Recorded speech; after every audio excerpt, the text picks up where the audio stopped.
Hello everyone, welcome to कलयुग पाठशाला। जैसा कि आप सभी जानते हैं कि प्रीवियस क्लासेस में हमने मद्रास चोलमंडलम को पढ़ा था और उनके कलाकारों को पढ़ा था। तो इसी सीरीज़ को आगे बढ़ाते हुए आज हम मद्रास चोलमंडलम के एक अन्य कलाकार को पढ़ेंगे। तो चलिए स्टार्ट करते हैं। नोट्स के लिए आप मेरा टेलीग्राम चैनल ज्वाइन कर लेंगे, जिसका लिंक मैं डिस्क्रिप्शन बॉक्स में प्रोवाइड कर दूँगी। तो आप वहाँ से जाके नोट्स डाउनलोड कर सकते हैं और पढ़ सकते हैं। तो चलिए स्टार्ट करते हैं। हमारे आज के कलाकार पीवी जानकीराम। अगर हम बात करें तो ये क्या है, ये मद्रास चोलमंडलम के कलाकार हैं। किसके कलाकार हैं? मद्रास चोलमंडलम के कलाकार हैं। ये क्या है? एक कला संगठन है।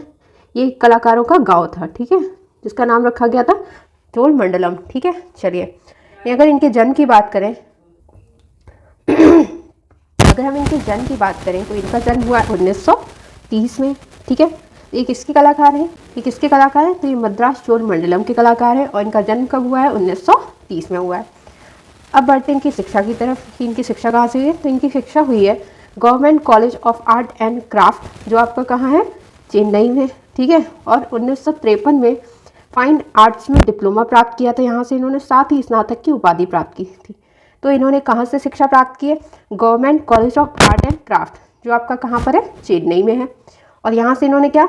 स्नातक की डिग्री यानी ग्रेजुएशन और डिप्लोमा की डिग्री यहाँ से प्राप्त की है। और वो किस में प्राप्त की है? इन्होंने फाइन आर्ट्स में प्राप्त की है।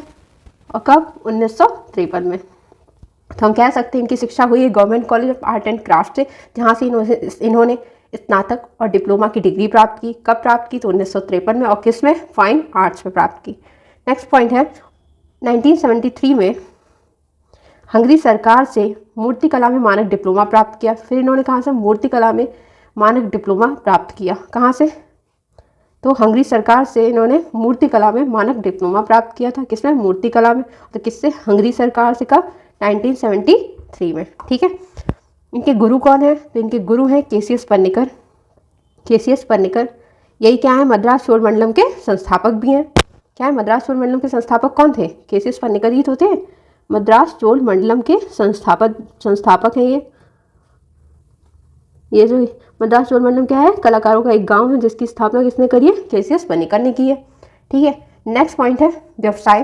व्यवसाय से हम देखेंगे पीवी जानकीराम एक मूर्तिकार थे। क्या थे? मूर्तिकार थे। और ये किस तरह से मूर्ति बनाते? धातु शिल्प, यानी धातु के माध्यम से ये मूर्ति बनाते थे, तारों से, केबलों से। और केवल किसकी होती थी? तांबे की होती थी, उससे ये मूर्ति बनाते थे। तो यह क्या थे?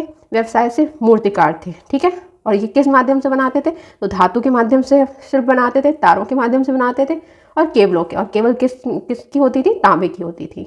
चलिए नेक्स्ट पॉइंट है ग्रुप। तो आपको पहले ही पता है ये किससे संबंधित है? ये मद्रास चोलमंडलम से संबंधित है। किससे? मद्रास चोलमंडलम से संबंधित है।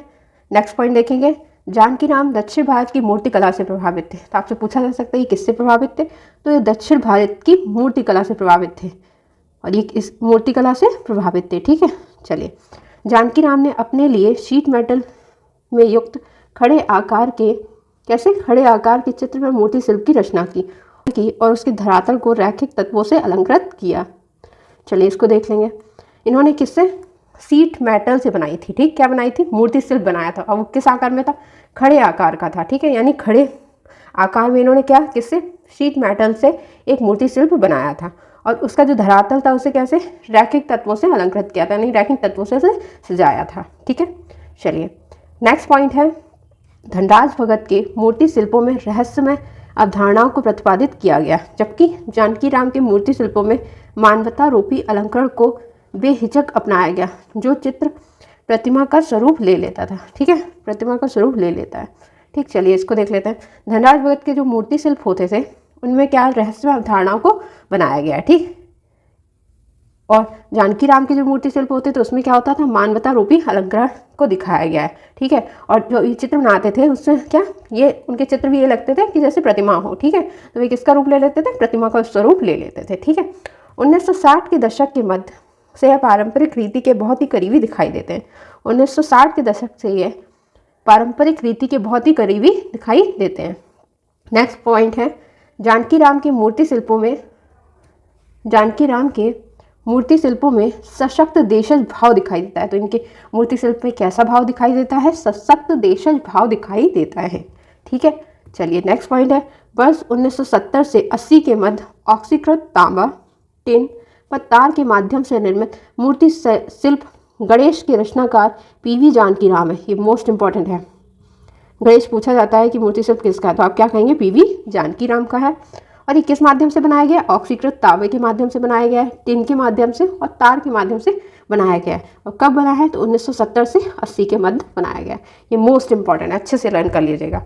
पीवी जानकीराम का प्रसिद्ध चित्र गणेश, जानकीराम का प्रसिद्ध चित्र कौन सा है, तो वह है गणेश राष्ट्रीय आधुनिक कला संग्रहालय, राष्ट्रीय आधुनिक कला संग्रहालय नई दिल्ली में, कहाँ पर, नई दिल्ली में संग्रहित है। ठीक है, कहाँ पर, नई दिल्ली में संग्रहित है। इनका कौन सा चित्र, गणेश। तो निधन की बात कर लेते हैं, तो इनका निधन कहाँ हुआ है, पीवी जानकीराम का निधन 1995 में कहाँ पर हुआ है, चेन्नई में हुआ है। ठीक है, चलिए अब देखते हैं इनके पुरस्कारों के बारे में। ठीक है, पुरस्कारों में देखते हैं तो 1964 और 1966 में ललित कला अकादमी से राष्ट्रीय पुरस्कार, 1965 ईस्वी में हैदराबाद आर्ट सोसाइटी से रजत पदक प्राप्त होता है इनको। ठीक है, 64 और 66 में इन्हें ललित कला अकादमी से क्या मिलता है, राष्ट्रीय पुरस्कार मिलता है। ठीक है, और 1965 में हैदराबाद आर्ट सोसाइटी से इन्हें रजत पदक प्राप्त होता है। ठीक है, चलिए तो इन्हें ललित कला अकादमी का राष्ट्रीय पुरस्कार और हैदराबाद आर्ट सोसाइटी से इन्हें रजत पदक प्राप्त हुआ है। ठीक है, अब देखेंगे इनकी कुछ प्रमुख मूर्तियों को।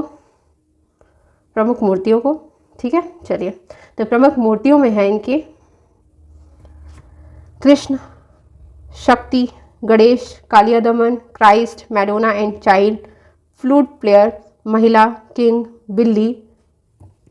अब इनके इम्पॉर्टेंट देख लेंगे, तो इम्पॉर्टेंट में अगर हम बात करेंगे तो गणेश इनका मोस्ट इम्पॉर्टेंट हो जाता है।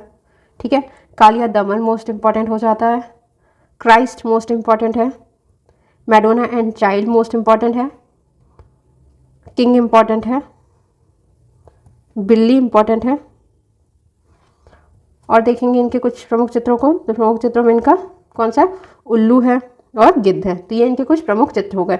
ठीक है, तो कौन कौन से हो गए हैं, कृष्ण हो गया, शक्ति हो गया, गणेश हो गया, कालिया दमन, Christ, Madonna and child, flute player, महिला, किंग, बिल्ली, उल्लू और गिद्ध। तो ये होगा इनके कुछ प्रमुख चित्र।